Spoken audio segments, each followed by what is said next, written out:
मेरे पति ऑफिस जाने से पहले मेरे करीब होकर कान में बोले कि छत पर कदम मत रखना और मेरी माँ से भी दूर रहना। मेरी शादी को 2 हफ्ते हो गए थे और हर दिन मेरे पति ऑफिस जाने से पहले ये बात मुझे याद दिला कर जाते थे। मेरे दिल में तरह तरह के सवाल उठते थे, मगर ये सोचकर चुप हो जाती कि अभी नई नई शादी हुई है, ये ना हो कि मेरे पति को मेरा सवाल जवाब करना अच्छा न लगे। मेरे पति ऑफिस चले जाते और मेरी नंद प्रीति स्कूल चली जाती तो मैं भी अपने कमरे में चली जाती थी। लेकिन मेरी सास बार बार बहाने बनाकर मेरे पास आना चाहती थी, मगर मैं अपने पति के डर की वजह से उनसे दूर दूर ही रहती थी। 2 बजे के करीब मेरी नंद प्रीति स्कूल से वापस आ जाती थी और यूनिफॉर्म चेंज किए बिना ही छत पर चली जाती थी। प्रीति छत पर पूरा पूरा घंटा बिताकर आती थी। वो जैसे ही नीचे उतरती मेरी सास उसको बातें सुनाना शुरू कर देती थी और देखते ही देखते हमारा घर जैसे पानीपत के युद्ध का मैदान बन जाता था। पहले पहले तो मुझे लगता था कि मेरी सास प्रीति के साथ इसलिए झगड़ती थी क्योंकि वो स्कूल से वापस आने के बाद बस्ता खोलकर भी नहीं देखती थी। मगर अब मुझे इस घर में आए हुए 2 हफ्ते हो गए थे। अब मुझे ऐसा लगता कि मेरी सास प्रीति को छत पर जाने से रोकती थी, मगर वो उनकी बात को तवज्जो ही नहीं देती थी। फिर शाम को जब मेरे पति आते तो सीधे प्रीति के कमरे में चले जाते। न जाने दोनों बहन भाई घंटे भर क्या मीटिंग करते रहते थे। प्रीति के कमरे से निकलकर वो सीधे छत पर चले जाते और वहाँ भी काफी देर तक बैठे रहते थे। मैं कमरे में बैठी ये सब देखती रहती थी। शाम गए जब मेरे पति कमरे में आए तो मैं मुंह बसूर कर बैठ गई थी। वो मुझे देखकर हंस पड़े और बोले, आज तो सूरज 1.25 हाथ पर है, ऊपर वाला रहम करे। उनके हंसने से मुझे हिम्मत मिल गई थी, इसलिए मैं शिकवा किए बिना न रह सकी। मैंने उनसे कहा कि आप मुझे घर वालों से घुलने मिलने क्यों नहीं देते और ना ही खुद मुझे वक्त देते हैं। हर समय छत पर बैठे रहते हैं, न जाने क्या खजाना छुपा रखा है वहाँ। अनिल एकदम से सीरियस हो गए। उनकी आंखों में गुस्सा देखकर मैं डर गई थी। वो बिना कुछ कहे ही घर से बाहर चले गए। रात के खाने के लिए भी वापस नहीं आए थे। प्रीति की जान पर बनी हुई थी। उसने अलग से अनिल भाई कहाँ गए की रट लगाई हुई थी। रात के 10 बज गए थे, मगर अनिल का कोई अता पता ही नहीं था। मैं दिल ही दिल में खुद को कोस रही थी कि न जाने मेरी किस बात पर वो मुझसे इस कदर नाराज हो गए हैं। प्रीति जैसे ही कमरे में गई मेरी सास झट से उठकर मेरे पास आई और बोली, अभी तुम्हारी शादी को जुमा 8 दिन भी नहीं हुए हैं और तुम्हारा पति गायब रहने लगा है, उस पर कड़ी निगाहें रखो। सास की बात सुनकर मेरे दिल में ढेरों सवाल आने लगे। तभी अनिल दरवाजा खोलकर घर में दाखिल हो गए। उन्होंने मुझे अपनी माँ के करीब खड़े देख लिया था। अनिल कुछ भी बोले बिना ही मुझे कलाई से पकड़कर कमरे में ले गए। अनिल गुस्से से बोले, माँ तुम्हें क्या कह रही थी? मेरा तो दिल पहले ही कांप रहा था। उनकी गुस्से भरी आवाज सुनी तो मेरी आंखें भीग गई और मैं रोने लगी। मैं बोली, माँ जी कह रही थी कि अनिल का ख्याल रखा करो। मैंने जानबूझकर बात पलटकर बताई थी क्योंकि उनकी तो अपनी माँ से पहले से ही नहीं बनती थी। न जाने इसकी वजह क्या थी। अनिल को मेरा जवाब सुनकर कुछ तसल्ली हुई। फिर अनिल बहुत ही आहिस्ता से बोले, देखो बात ये है कि मैंने छत पर अलग अलग तरह की नस्ल के तोते पाले हुए हैं। इस मौसम में तोतियां अंडों पर बैठकर बच्चे निकालती हैं। इस तरह उनकी नस्ल बढ़ जाती है। लेकिन अगर तोते किसी अजनबी आदमी को अपने पिंजरे के पास देख ले तो उनको खतरा महसूस होता है।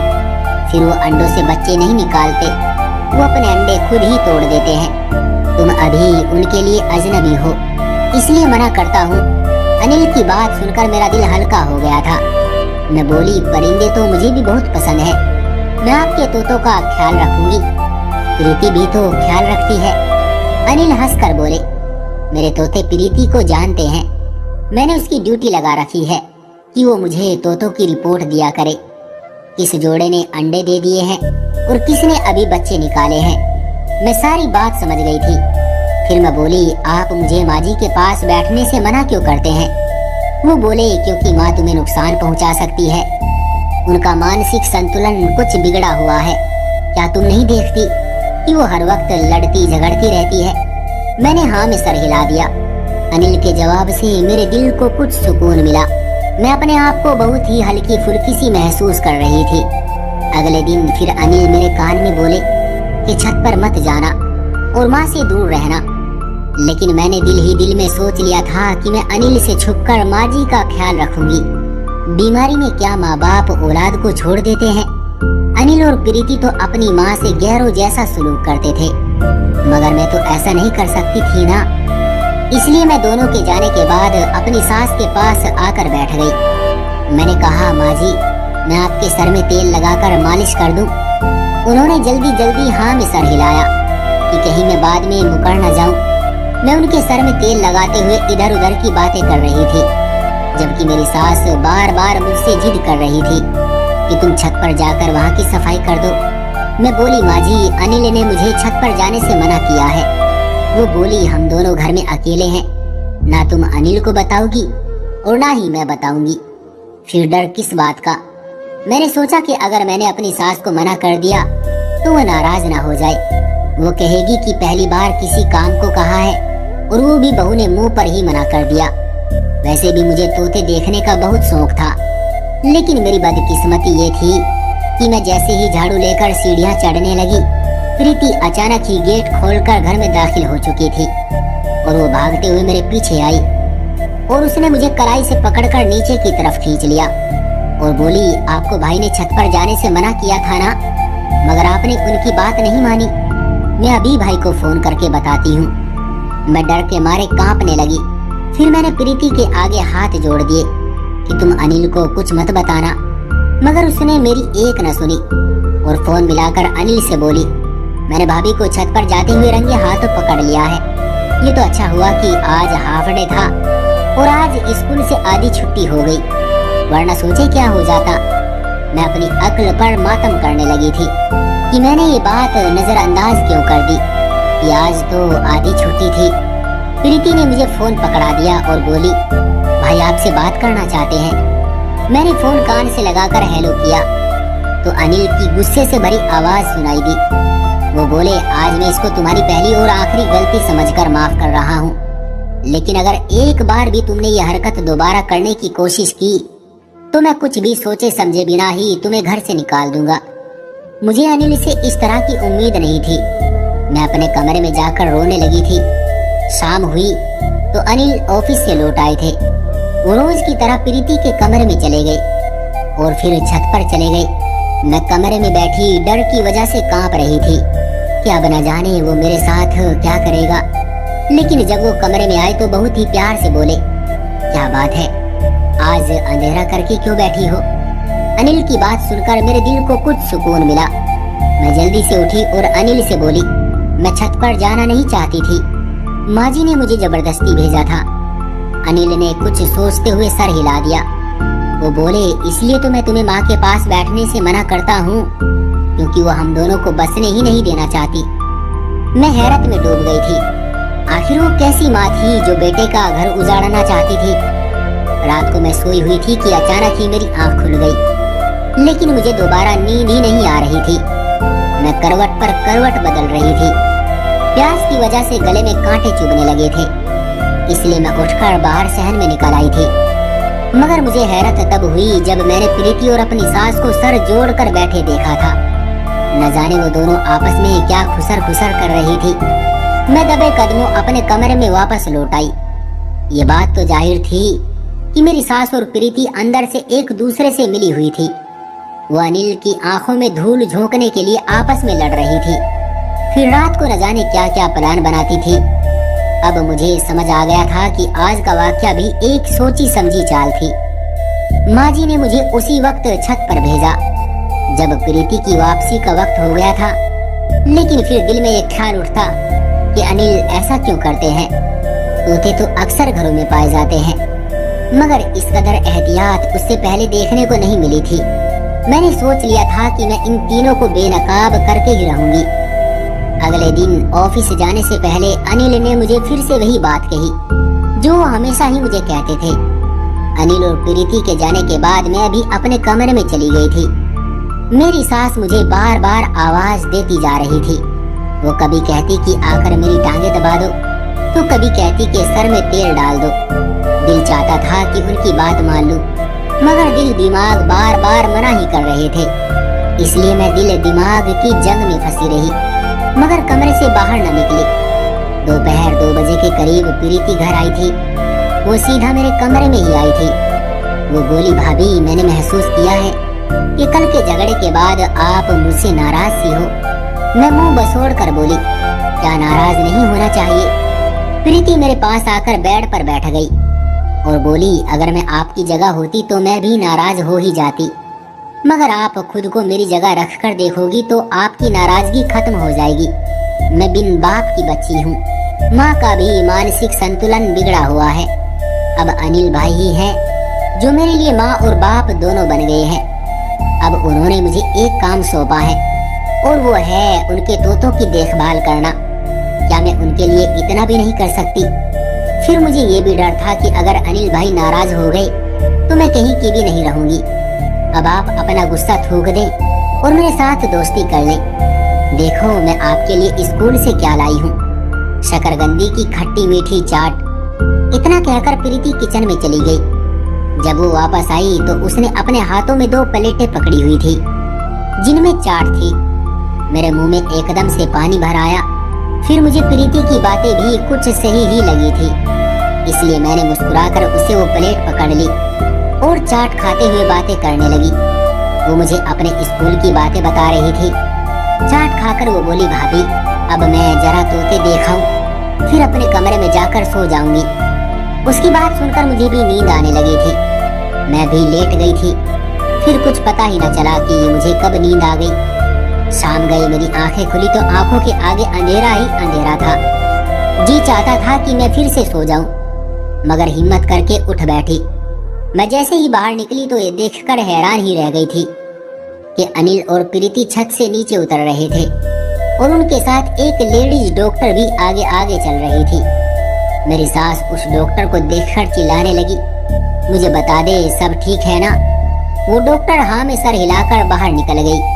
मैं जल्दी से बेड पर आकर लेट गई और सोने का ड्रामा करने लगी। डॉक्टर को बाहर छोड़ने के बाद अनिल दबे कदमों से कमरे में आए और मुझे सोता देखकर फिर से बाहर निकल गए। मैं हैरान थी कि मैं तो इस टाइम कभी भी नहीं सोती थी, आज यूं अचानक कैसे सो गई। लेकिन इस बारे में मैंने ज्यादा ध्यान नहीं दिया था। मैं तो बस यही सोच रही थी कि वो डॉक्टर छत पर क्या करने गई थी। क्या तोतों के भी डॉक्टर्स होते हैं? ये सब बातें मुझे बहुत परेशान कर रही थी। अब मुझे अपनी सास की बातें समझ आने लगी थी। शायद वो मुझे ऊपर इसलिए भेजना चाहती थी कि वहाँ कोई राज मेरा इंतजार कर रहा था जो अनिल मुझसे छुपाना चाह रहे थे। लेकिन मैं अनिल की नाराजगी मोल लेकर कोई भी राज नहीं जानना चाहती थी, क्योंकि मुझे अपने पति से बहुत मोहब्बत थी। आधा घंटा मैं इसी तरह पड़ी रही थी। फिर जब मैं बाहर निकली तो प्रीति से सबसे पहले मैंने पूछा कि अनिल कहाँ है। उसने आंखों में हैरत भरकर मुझे देखा और घबरा कर बोली, भाभी इस टाइम अनिल भाई कहाँ होते हैं? अपने ऑफिस ना, आज भी वो वहीं पर ही होंगे। प्रीति मुझसे न जाने क्यों झूठ बोल रही थी। फिर मैंने सोचा कि अनिल अभी थोड़ी देर बाद ही घर आ जाएंगे, मगर अनिल हमेशा की तरह 6 बजे के बाद ही घर लौटे थे। मैं उनको देखकर बोली, अनिल आप कहाँ रह गए थे? उन्होंने मुझे ऐसी नजरों से देखा जैसे मैंने कोई गलत सवाल पूछ लिया हो। वो बोले, मैं तो ऑफिस से इसी वक्त लौटता हूँ, तुम ऐसा क्यों पूछ रही हो? मैंने नहीं में सर हिलाकर कहा कि कुछ नहीं। मैं चाहती थी कि सबके सामने ही छत पर जाकर राज पता कर लूं, मगर फिर अनिल का प्यार और उनके गुस्से का डर मुझे ये सब करने से रोक रहा था। अब यूं ही दिन गुजर रहे थे, लेकिन मेरा शक बढ़ता ही जा रहा था। यूं ही मैं एक दिन सहन में बैठी बाल संवार रही थी कि मुझे किसी की चीख की आवाज सुनाई दी। मैंने अपनी सास की तरफ देखा और उन्होंने मेरी तरफ देखा। फिर चीखों की आवाज बढ़ती ही चली जा रही थी। ये आवाज छत से आ रही थी। मेरी सास के घुटनों में दर्द रहता था, वो सीढ़ियां नहीं चढ़ सकती थी, लेकिन ये आवाज सुनकर वो अपना दुख दर्द सब कुछ ही भूल बैठी थी और छत पर चढ़ने की कोशिश करने लगी थी। अभी उन्होंने 2 सीढ़ियां ही चढ़ी थी कि उनके घुटनों ने जवाब दे दिया। मैं सब परेशान होकर खड़ी देखती रही और यही सोच रही थी कि क्या करूं। तभी मेरी सास ने अचानक मेरे पांव पकड़ लिए और रोते हुए बोली, जाओ छत पर चली जाओ, उसे जाकर बचा लो, तुम्हें ऊपर वाले का वास्ता है। चीखों की आवाज भी बढ़ती जा रही थी। कुछ भी सोचे समझे बिना ही ऊपर की तरफ भाग गई। ये देखकर मैं बहुत हैरान थी कि ऊपर तो कोई पिंजरा था ही नहीं, बस सामने एक कमरा बना हुआ था जिसे बाहर से कुंडी लगाई हुई थी और ये आवाज उसी कमरे से आ रही थी। मैंने जल्दी से दरवाजा खोला तो ऊपर किसी तोते का नामो निशान ही नहीं था। वहाँ तो एक लड़की पेट पकड़कर रो रही थी। मैं भागकर उस लड़की के पास गई और उसे दिलासा दी कि तुम फिक्र ना करो, मैं अभी डॉक्टर को बुला कर लाती हूँ। मैं भागकर नीचे गई और अपनी सास को ये सब बताया, मगर मेरी बात सुनकर वो हैरान नहीं हुई थी। वो बोली, मैंने डॉक्टर को फोन कर दिया है, वो बस पहुँचने ही वाली है। मेरी सास ने मुझे फिर ऊपर भेज दिया।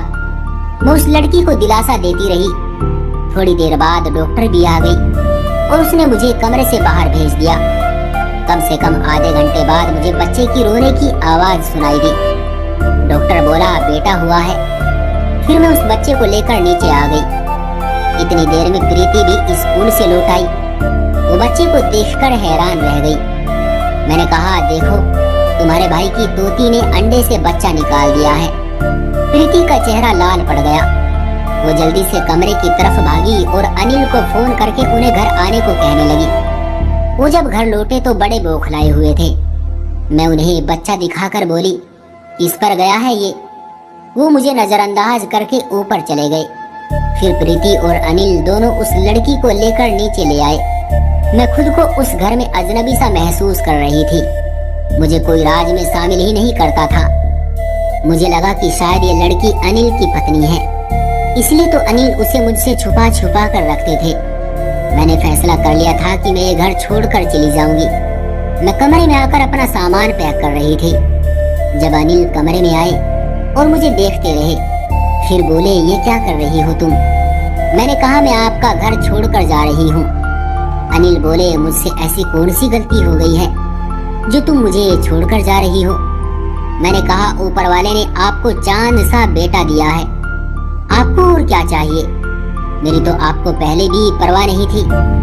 ऑफिस से आकर आप प्रीति के पास बैठ जाते थे, फिर आप छत पर चले जाते थे।